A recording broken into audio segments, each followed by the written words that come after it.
Welcome to this session of the Ancestral Healing Summit. I'm Lisa Bunnies, your host, and my guest for this session is Fern Vucinic. Our topic today is ancestral astrology, signature planets. Fern Vucinic has 30 years of experience working as an astrologer, teacher, and healer. She's been practicing earth-based pagan traditions since 1990, and she believes that one of the major doorways into healing is through the study of your ancestral lineage, and that astrology can be a powerful way to access the lessons and blessings of your ancestral line. And I can't wait to talk about this. Fern, thank you so much for being with us today. Welcome. Happy to be back, Lisa. Yeah, I was so happy when I found you because I don't know anyone else who does this. Astrology it fascinates me, but I'm nowhere near an expert. So if you would help us to understand how the planets can influence our ancestral lineage. Sure. So in every family line, obviously everybody's going to have a birthday, and you probably noticed, I know I've noticed in my own family and through working with clients that certain birthdays will show up again and again. And so if we were to do the astrological chart of those birthdays, you'll begin to see overlapping patterns.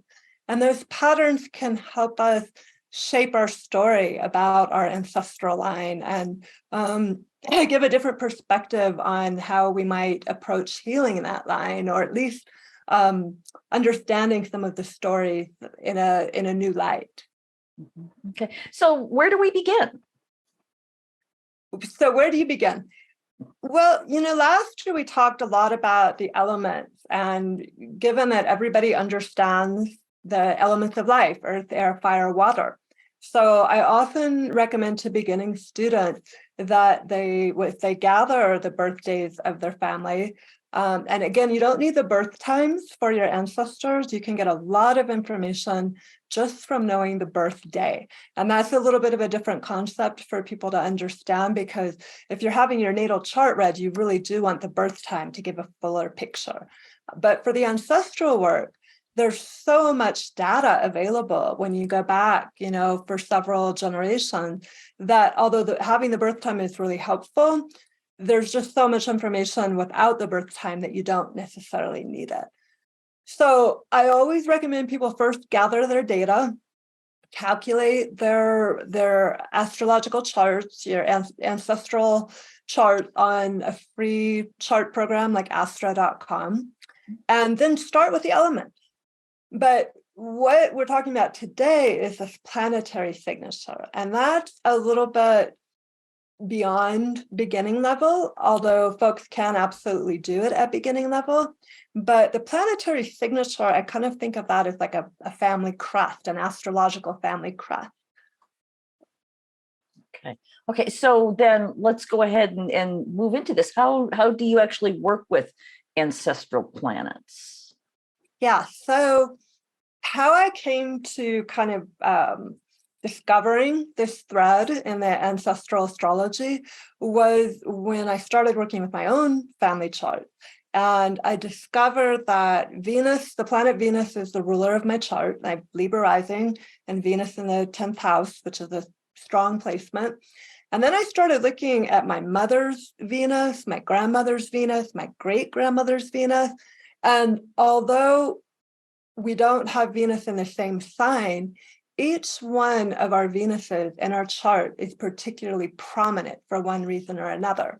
So I started to see that I had a real kind of Venus story in my mother's line. And then I was like, I'm also an herbalist. And so one of my hobbies is exploring how the planets relate to different herbs. And I realized that one of the planets that Venus rules is roses. So my great-grandmother's name is Rosa. My aunt's name is Rosaline. Every family member, every female family member of my mother's line has grown roses and had a great affinity for them. So I started to see there was this, if you look at Venus has a goddess that she's, Aphrodite, right? There's the plants, there's taste and sound, you can really kind of develop a full picture of your family's story. And again, I think of it like a astrological family crush, because it really gives you more than just, it's a multifaceted, I guess you could say, perspective on the chart. Mhm. So do each of the planets have corresponding herbs? They do, yes. And there's a historical person, shall we say, Nicholas Culpeper, and he wrote a book called Culpeper's Herbal. And one of the notable things about it, besides the book itself, is that it's been continuously in print for several hundred years because people have found it beneficial for this long. And basically what it is it's a record of herbs and their corresponding planets and signs. So he was, although we know that going back even much further in history, that early doctors brought, astrology and herbs into their medical care, Culpeper is the sort of standout guy in history who brought those together. Okay. I know people are going to wonder, what was that book name again? So tell us again. Yeah. It's called Culpeper's Herbal. Okay. So then how can we work with these herbs?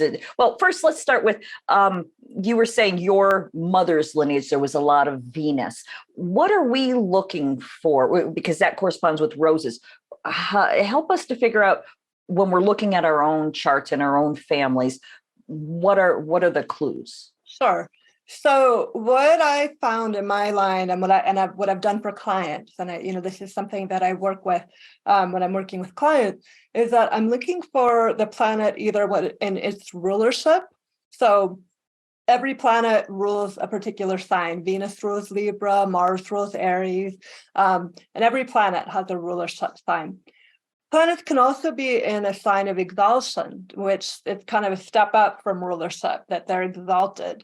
Venus in Pisces, for example, is exalted. So when I was looking at my family chart, my Venus rules my chart. My grandmother's Venus was in Pisces, it was exalted. My mother's Venus is what's known as fall, where it's not operating at its fullest potential. And then my great-grandmother's Venus was in rulership, Venus in Libra. So in each of our charts, Venus stood out for one reason or another. We could have had Venus in Sagittarius or Venus in Aquarius, which doesn't really stand out in one way or another. Not that those placements aren't, empowering and wonderful in their own ways, but they don't, according to astrological rules, stand out and kind of give this, sort of say, look at me, right? There's a reason to look here.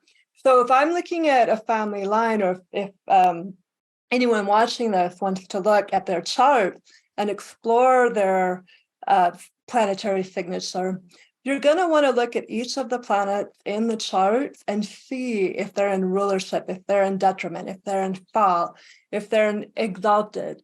Or other ways to look at it is maybe there's a planet that is heavily aspected, meaning that it's in relationship to the other planet in a lot of different ways. And you see that through the family line. So that's just some beginning steps of how to explore this planetary signature in your charts. Okay. All right. So then let's say we've done that. How do we work with the herbs? Are we ingesting them? Are we using them as offerings? What are we doing? Sure. And the way I see it is that you find the planet, right? And oftentimes there's more than one because you've got multiple lines, but let's just say you want to focus in on this one planet that you're finding showing up in interesting ways. Not only, and I'll get into the herbs, how to work with the herbs, but you also, I think, will probably find it very beneficial to work with the myth or the stories around the planet. So just going back to Venus again, in Greek mythology, Venus has so many stories, as Aphrodite. But we can also find her in the Yoruban traditions as Oshun, the goddess of the river. We can find her as Inanna, the queen of heaven. There's just because we now know this goddess and this particular culture, there are so many cultures who have similar goddesses. So by reading those stories and myths that are associated with the planets, and every planet has a mythological history, we also can gain insight into our family sort of archetype. But so there's stories and myths we can work with. There's stones that go with each planet. So, rose quartz is a perfect support for a Venus, Venus strong chart. We can work with sounds. There's sounds that go along with the planet. So there's so many different layers. But your question was about the herbs. And so first of all, there are so many herbs that go with each planet. I suggest picking one that's user-friendly. So that's, known to be generally gentle, not have a lot of contraindications with medication. And you don't even need to ingest the plant. In my case with the roses, I love taking rose, honey and that kind of thing. But you can also just have that plant around you in your house. You can pick it, you can grow it, you can cultivate it in one way or another. Okay. All right. Wow. I could go in so many different directions from here. I have so many questions. But let me just allow you to go. Where would you like to go with this next? So I thought it might be helpful to do a brief meditation on the different planets so people can get a sense of the energetic of that planet for themselves. So maybe this would be a good time to do that. That would be wonderful. I can't wait. Okay, great. So what I'm going to do is invite everybody who is watching this right now, and you also, Lisa, to just begin to notice your breathing. And putting yourself in a relaxed and comfortable state. Feeling yourself here on Earth as an Earth being. And breathing into your Earth body. Breathing in and breathing out. And as you breathe, begin to imagine a cord or root dropping down into the center of the earth from your body. And breathing down into that earth energy. Feeling yourself grounded and connected.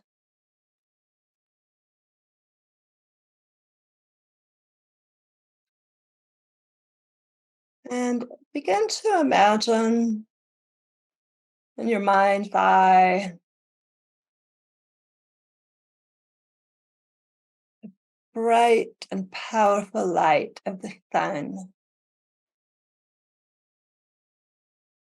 Allow yourself to merge with that light that is the sun. Feeling yourself as the center of your own universe. Surrounded by the circle of the collective. You are that dot in the circle. And in this place, let yourself radiate outwards. Let yourself shine with a warm golden light of the sun.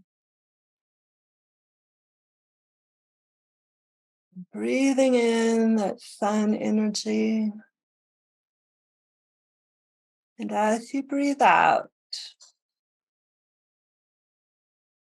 turning towards the reflection of the sun, the light in the darkness that is the moon. And here, feel your receptivity, your soft animal underbelly. This is the half circle that is the receptive chalice of your heart and your home, your deep emotion. Breathing in the silver light of the moon. And as you breathe out, transforming now into Mercury.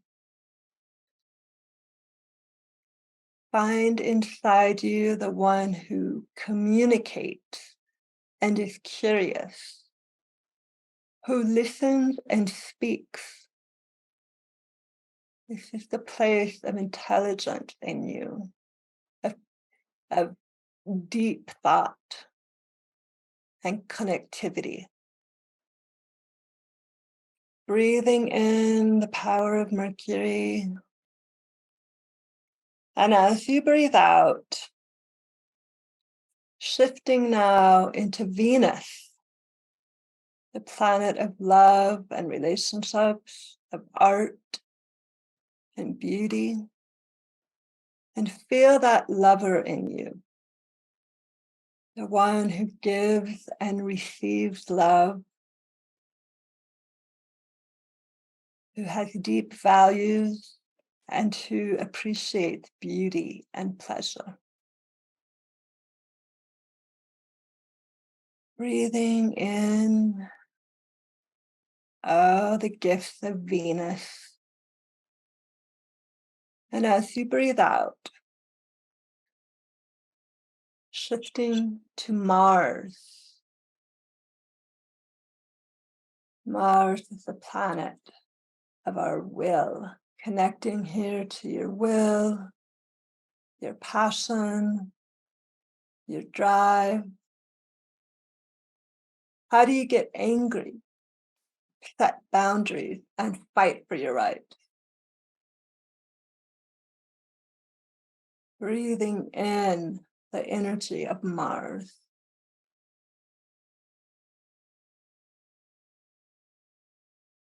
And as you breathe out, feeling Jupiter, the largest planet in the solar system, feeling your expansiveness, your wisdom, and your desire for adventure and growth. Breathing in Jupiter. And as you breathe out, connecting now to Saturn, the planet of boundaries and lessons. Where do you contract, commit, and persevere? Feeling your inner strength and resilience, your ability to keep going no matter what. Breathing in Saturn, and as you breathe out, becoming Uranus and feeling your independence, your quirkiness, and your authenticity, knowing your own unique truth. And noticing the parts of you that like to bend or break rules, to be a rebel, to be outside the box, to fly your freak flag high. Breathing in Uranus. And as you breathe out, dissolving into Neptune and feeling into your magical, dreamy, romantic, and spiritual self. Letting yourself float on the ocean of life, letting go and releasing. Breathing in Neptune. And as you breathe out, transforming into Pluto. Feeling your power, your primal, raw, instinctive, deep self.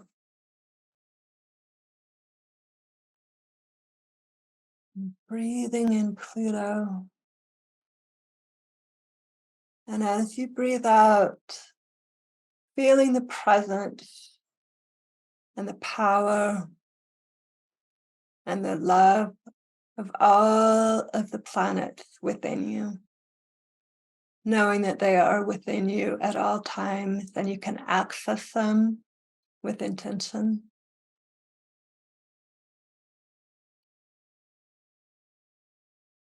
Whenever you're ready, feeling yourself as an earth being and returning to this time and space. Your eyes were closed, you can open them. We're coming back. Okay. That's really interesting. It makes me want to now go and explore how each of the planets are laid out in the various charts. Is that a helpful thing to do, or are we just looking for the ones that are remarkable, like you said, with your mother's lineage with Venus? Yeah. So I think you can absolutely do both. I think that's helpful. Just one thing I always talk with my students about, my beginning astrology students especially, is that there's so much information available in the astrological realm. I mean, we're looking at the entire galaxy, right? And it can get overwhelming. It can get hard to make meaning out of all of that information. And so I like to ask people when they're first learning astrology or first delving into ancestral astrology to pick a focus and follow that focus through and form and shape a story and make meaning out of it and integrate it into your being and then branch out. And for some people that might not work. For some people, they may just want it all at once and then they kind of filter it through. But that's just my general recommendation. Okay. Well, if you don't mind, I'd like to go back to what you were saying about your mother's line. You said that most of them they were exalted, powerful, etc. I don't remember your exact wording, but there was one of them that I believe you said was in detriment. What does that mean for that specific person and for the lineage? Does that mean that that's the lifetime where maybe something was broken, something was kinked in the hose? That's a really good question. And I like to think of it, I could see that for sure, but I'd also like to think of it as this person was taking on this lesson about Venus in this particular way. So it's Venus in Scorpio, and basically it's actually in fall, I believe, Venus in Scorpio. And the ancient astrology would say that's bad. Venus in Scorpio is bad. But when we look at Venus in Scorpio in real life and we look at how it carries out in people's charts, it's not as simple as that. Venus in Scorpio has an incredible, watery power to transform and transmute and go very deep with their love. So we have these kind of cultural shifts on perspective of love and relationship that are kind of put on astrological interpretation.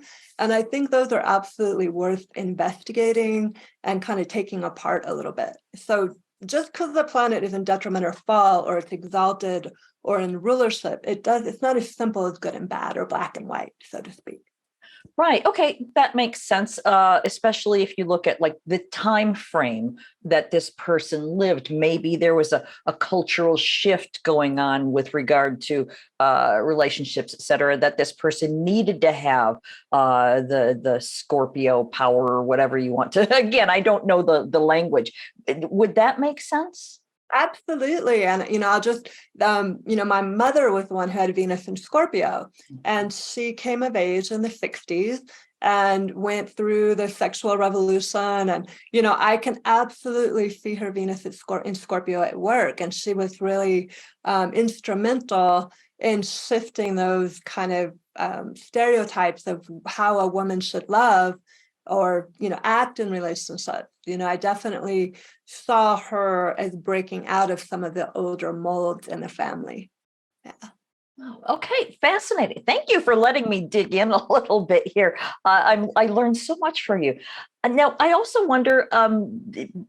We didn't necessarily plan on talking about this, so I don't know if this is a valid question. But we're talking about the planets, seeing common themes of the planets in the charts. What about the seeing a lot of the same sign? Like my family, there's a lot of Sagittarius in a lot of my different ancestors. Does that have any meaning at all? Yeah, I'm really glad you brought that up. That's another way to track a planetary signature. So, with all of that Sagittarius thread kind of coming through your line, the planet that rules Sagittarius is Jupiter. And so, I would absolutely suggest you working with Jupiter themes, Jupiter myths, Jupiter stories, Jupiter plants. In fact, one that I can think of just off the top of my head that is available to you everywhere is dandelion. And so if you think about dandelion has, you blow on a dandelion and the little spores spread everywhere. That very much goes along with the meaning of Jupiter, which is about expansion and growth and exploration and adventure. Dandelion heals the liver. And so supportive of the liver, supportive of taking toxins out of the body. And so Jupiter in the body rules the liver. So that's how we kind of look at those connections between the two.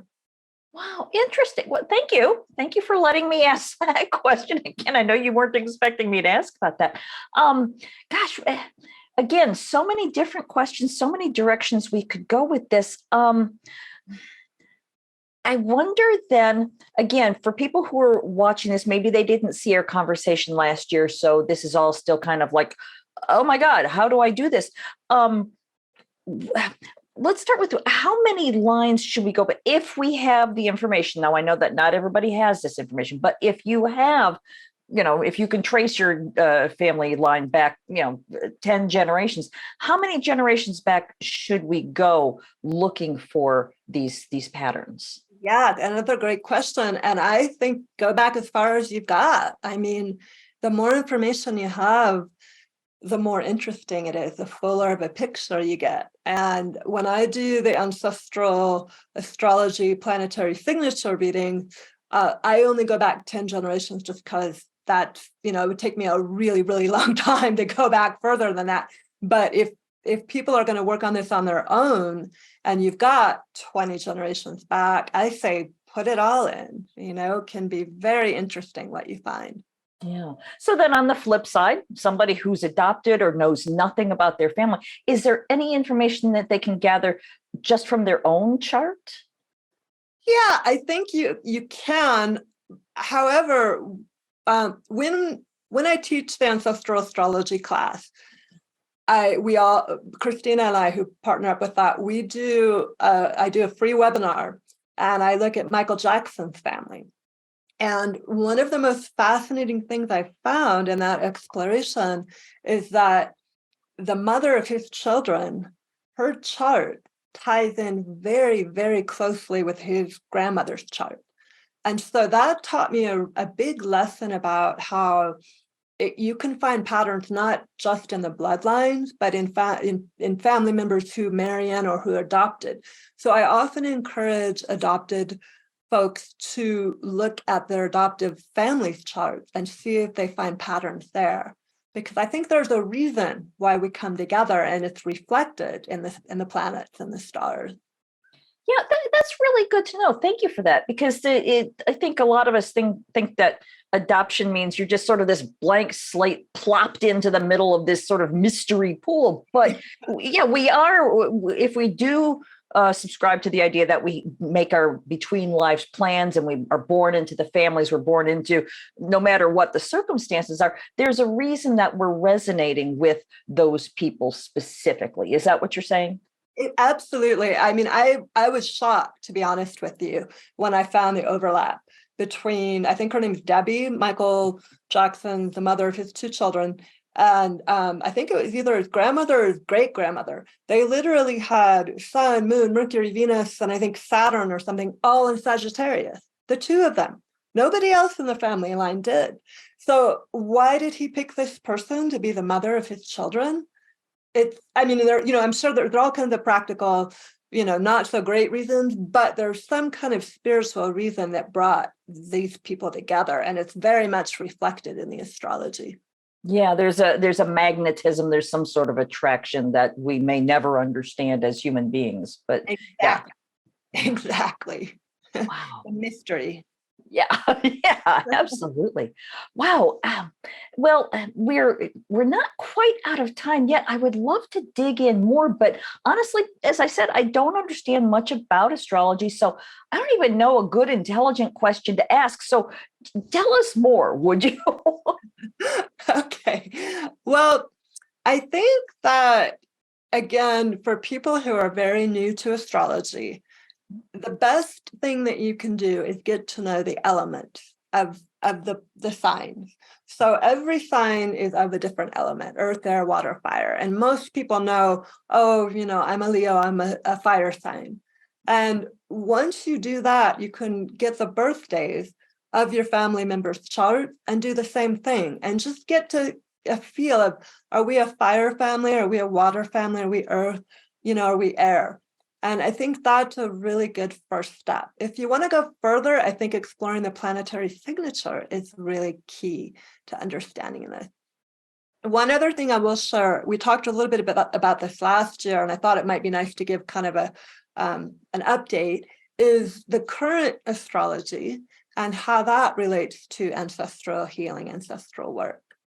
So we talked last year about how Pluto is in a place of what we call Pluto return. It's returning back to the place it was in the last cycle. So the United States is currently in its Pluto return, where we are, when the United States was created in 1776, Pluto was in Capricorn.